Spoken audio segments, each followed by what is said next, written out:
Help me to reach 2,000 subscribers. The wine glass slipped from my hand and shattered across the kitchen tiles. My husband's eyes, cold, steady, and frighteningly calm, locked on mine as he repeated the words I still couldn't process. "So, you really think Ryan's bigger than me?" he said, voice low, almost a whisper. "You've actually thought about it, haven't you?" My throat closed up. What had started as a harmless joke during dinner had turned into a scene that felt like a nightmare. It happened 2 hours earlier. We'd been hosting a small gathering for our friends, Ryan, his wife Emma, and 2 others. The night had been full of laughter, inside jokes, and a few too many drinks. Ryan, tall and broad-shouldered, had been helping me in the kitchen when he reached up to grab a wine bottle from the top shelf. His shirt lifted slightly, showing a toned stretch of skin. Emma giggled, teasing him about showing off. I laughed and, without thinking, joked, "Careful, Emma, your husband might make mine insecure with those muscles." The table went silent for a moment. Then everyone laughed. Everyone except my husband, Mark. His smile was tight, forced.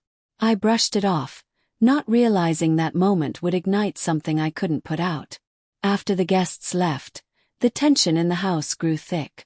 Mark barely spoke while cleaning up. His silence was louder than shouting.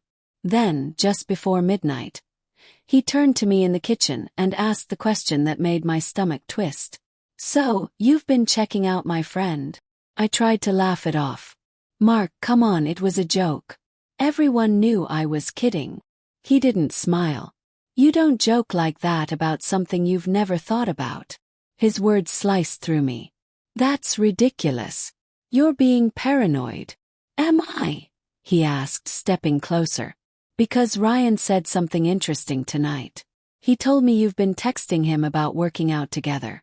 "I didn't even know you had his number." My heart dropped. I had texted Ryan a few times, yes, but it had been innocent. At least I told myself it was. He'd recommended a gym and I'd asked about workout tips. It hadn't crossed any lines. Or had it? "I only asked him about fitness stuff," I said quietly. Mark's laugh was bitter. "You mean the late-night messages about getting stronger together? Or when you told him he looked amazing for his age?" My chest tightened. I remembered those words, typed carelessly weeks ago. I hadn't realized Mark would ever see them. But how had he? "I looked through your phone," he admitted before I could ask. "You've been distant lately, laughing at your messages, guarding your screen." I had to know. I felt exposed, caught between guilt and outrage. "You had no right to go through my phone." "I had every right when I started to feel like I was losing my wife." His voice cracked, and for a moment I saw pain instead of anger. "I never cheated on you, Mark," I whispered. He stared at me, eyes glistening. "Not physically, maybe, but emotionally. I think you already did." The words burned. My mind raced with memories, the harmless compliments, the shared laughter, the messages that had started as friendly banter. I had convinced myself it was nothing. But now, standing there in the cold light of the kitchen, I wasn't sure anymore. Silence stretched between us, broken only by the faint hum of the refrigerator. Mark finally walked to the living room and sat down, his hands buried in his hair. Followed, unsure what to say. "Mark," I began, voice trembling. "I love you. I've been stressed, lonely. You've been so busy lately, working late, barely talking to me." Ryan just listened. It wasn't about attraction. He looked up sharply. "So I'm to blame because I work to pay for our life?" "No, that's not what I meant," I said quickly, tears spilling. "I just wanted attention. I missed feeling seen."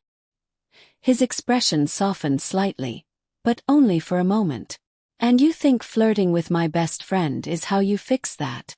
"I didn't mean for it to go that far," I whispered. He exhaled, shaking his head. "You crossed a line, Mia. Maybe not with your body, but with your heart." The words echoed in the quiet room. I sat across from him, staring at my hands, trying to steady my breathing.